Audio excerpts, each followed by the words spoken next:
Bonjour. Aujourd'hui, je vais vous parler de l'énergie Reiki et Laoshi. Donc, ce sont deux énergies que l'on capte.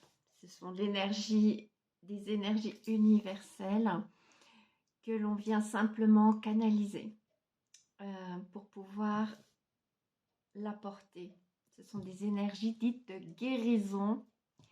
Bien sûr, on est dans l'énergétique, hein. Quand on parle de guérison, on ne parle pas de guérison de maladie ou de pathologie. Toutes ces énergies ne se substituent pas à un avis médical ni à un traitement médical, mais ça peut venir aider, accompagner tout traitement ou toute pathologie pour faire avancer les choses. L'énergie Reiki comme l'énergie Laoshi, ce sont des énergies universelles que l'on vient canaliser et que l'on transmet. Alors ça peut être à une personne. Avant tout, c'est à soi-même. Ce que l'on apprend dans le Reiki niveau 1, c'est soi-même. On s'apporte l'énergie de guérison. Ça peut être un animal de compagnie. D'ailleurs, ils sont très réceptifs à ça. Ça peut être à des plantes, ça peut être à des tas de choses. Tout ce qui est énergie peut être transmis comme ça, juste par l'intention. L'énergie n'a pas de limite, n'a pas d'espace-temps non plus. Tout est dans l'intention que l'on y met, dans la forme que l'on apporte. L'important, c'est d'y mettre beaucoup d'amour, de l'intention positive, etc., etc. Tout est intention, comme tout ce que nous faisons d'ailleurs dans la vie. Donc, s'initier au Reiki ou à Laoshi, c'est aussi reprendre le pouvoir sur nos énergies, capter cette puissance qui est là tout autour de nous, que nous avons tous possibilité de capter. Nous sommes tous dans ces possibilités-là. Il y a peut-être des personnes qui sont plus prédisposées que d'autres, mais on a tous la capacité si on a l'envie. Tout ce qui est important, c'est d'avoir l'envie. Et avec l'envie, tout arrive. Même si ce n'est pas toujours évident au départ. Mais on se rend compte que même en ayant des doutes sur nos capacités, en se disant non, mais ça, c'est pas pour moi. Moi, j'ai pas de don. Moi, je comprends rien. Puis, je suis pas réceptive. Et puis, moi, tout ce qui est spirituel, c'est pas pour moi. Tout ça, ça s'appelle des croyances limitantes. Et peu importe ce que nous faisons dans notre vie, les croyances limitantes, ce sont les barrières que nous nous mettons. Et l'important, c'est de sortir de ces barrières et de ces prisons dans lesquelles on se met nous-mêmes. Il suffit juste de dire, tiens, je vais peut-être essayer. Alors peut-être qu'au départ, ouais, quand on est très cartésien, quand on ne croit pas à toutes ces choses virtuelles ou ouais, virtuel. Est-ce vraiment virtuel? Parce qu'on ne le voit peut-être pas, mais on le ressent. On le ressent dans ses mains, on le ressent autour de nous. Certains le ressentent dans leur corps, sans vraiment savoir ce que c'est. Donc c'est virtuel, mais pas trop. C'est un peu comme la Wi-Fi. Ouais, voilà, c'est un peu comme la Wi-Fi. La Wi-Fi, c'est là et pourtant on ne la voit pas. Et moi, j'ai même envie de dire que toute l'énergie que nous pouvons avoir à l'intérieur de nous, il y a les gens qui l'ont, puis les gens qui ne l'ont pas encore. C'est un peu comme lorsque l'on va chercher sa box pour la Wi-Fi, et puis que la box, on la laisse dans le carton, et puis on se dit, bah tiens, je ferai la connexion demain, je brancherai tout ça demain, et pourtant on a la box, et elle est dans un carton. Le carton, il est je ne sais où, et puis on a 15 000 choses à faire comme tout le monde dans cette vie, et puis on oublie simplement de sortir la box du carton et simplement de la connecter. Eh bien ça marche pas. Ça marche pas, on se rend compte que la Wi-Fi, ben, ça ne fonctionne pas. Et bien là, c'est un peu pareil. Il suffit de sortir la boîte de sa box. Non, c'est plutôt la box de la boîte, excusez-moi, et de venir la connecter. Et là, d'un coup, ouah, par miracle, la Wi-Fi arrive et là, on se rend compte qu'il y a une meilleure connexion et que nous avons enfin Internet à la maison ou ailleurs. Et bien là, je dirais que c'est la même chose. Se dire, ben non, moi ça marche pas, de toute façon, moi ces trucs-là, ouais, ça me parle pas, je comprends pas, etc. Et ben c'est sortir de sa boîte et aller simplement faire les connexions. Alors au départ, ça va être un peu flou. Et au fur et à mesure, on va se rendre compte qu'il y a des choses. Alors, il y a chez certaines personnes, ben on ressent rien. Mais ce n'est pas parce qu'on ressent rien qu'il n'y a rien. La Wi-Fi, on la voit pas autour de soi. Ah tiens, tiens, je la vois. Ah ben non, tiens, j'ai plus de Wi-Fi. Ah ben tiens, elle revient. Non, on la voit pas. On s'en rend compte simplement en voyant les petites barres là sur le téléphone. On dit, oh, j'ai de la connexion, j'ai pas de connexion, etc. Il y a des personnes qui vont la ressentir et il y a des personnes qui ne vont pas la ressentir. C'est pas parce qu'on ne ressent rien qu'il ne se passe rien.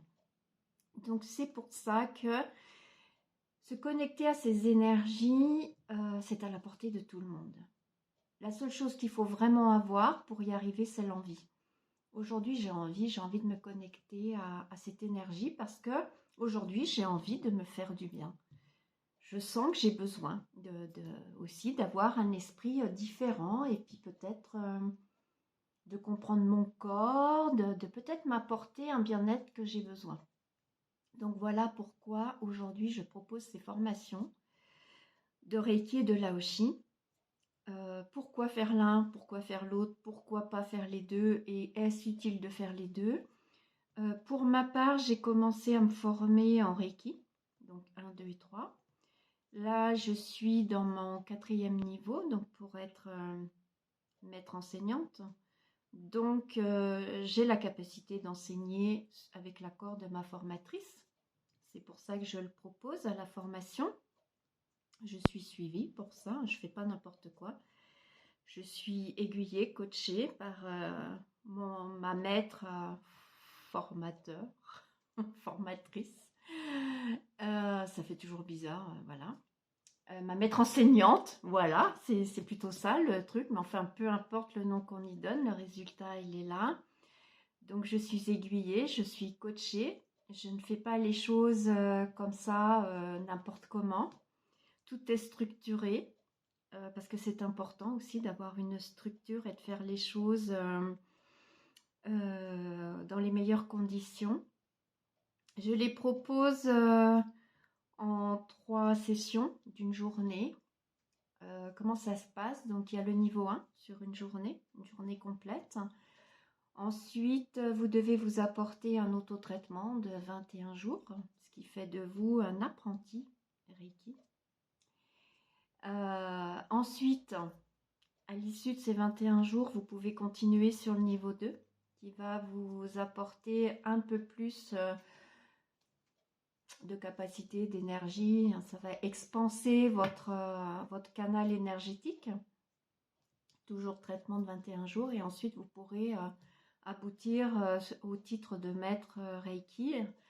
Pareil, avec toujours 21 jours d'auto-traitement. Ce qui va vous permettre aussi d'apporter le Reiki à autrui. Et puis avec le titre de maître, de pouvoir demander une rétribution par rapport à vos soins. Ce qui peut être aussi demander de l'argent, tout simplement, de vous faire payer vos soins. Là, vous devenez légitime, avec des diplômes, etc., avec une lignée Reiki reconnue. Et le Laoshi, bah, c'est une énergie dans la même lignée, qui est légèrement différente. Elle se présente avec un seul niveau. Elle est beaucoup plus rapide à pratiquer. Il y a toujours 21 jours d'auto-traitement, d'auto-soin. Par contre, Laoshi, c'est une énergie très, très, très puissante. Très, très, très puissante. Moi, pour ma part, je l'utilise en soins. C'est la première que j'utilise avant de pratiquer le Reiki. Parce que je l'appelle le Karcher, le bulldozer. C'est celle qui va venir préparer le terrain, en fait. Elle vient tout nettoyer. C'est un peu comme si on avait un terrain en friche et on se dit, ben tiens, là, je vais construire un beau jardin, une belle maison. Enfin, voilà, j'ai envie de construire quelque chose de beau dessus, de belles fondations. Mais d'abord, il va falloir que je mette un coup de bulldozer là-dessus parce que c'est le bazar. Donc voilà, Laoshi pour moi c'est le bulldozer, c'est le Karcher qui va nettoyer. Et ensuite, je fais des soins Reiki. Reiki, ça va être l'horloger, le chirurgien qui va venir faire les petites réparations, etc., etc. Donc voilà pourquoi il est important aussi de travailler avec les deux. Et suivant ce dont on a besoin, c'est l'un ou l'autre qui va venir. Ça m'est arrivé une fois en soins Laoshi, où quand j'ai travaillé au niveau du chakra du cœur, c'est l'énergie Reiki qui est arrivée parce que là, il y avait besoin de Reiki. Voilà. Donc on ne contrôle pas, ça arrive, ça repart. Et puis c'est en pratiquant aussi que qu'on ressent si l'un ou l'autre doit être là, c'est en se faisant confiance.